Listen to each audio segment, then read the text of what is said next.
有人問我修行嘅意義係乜嘢？其實意義咧就係由局限走上通往無限嘅路，而呢一種嘅局限並唔係外在俾你嘅，而係你嘅信念局限咗你。我哋需要去明白，任何嘅限制都係嚟源於自己。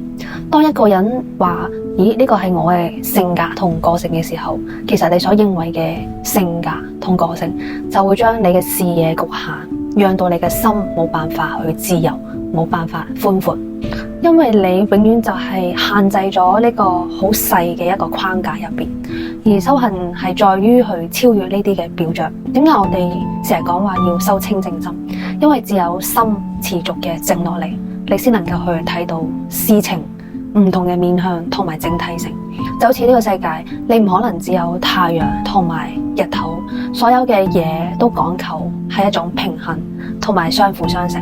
而讓人受苦嘅根源同埋局限，都係嚟自我哋嘅思想。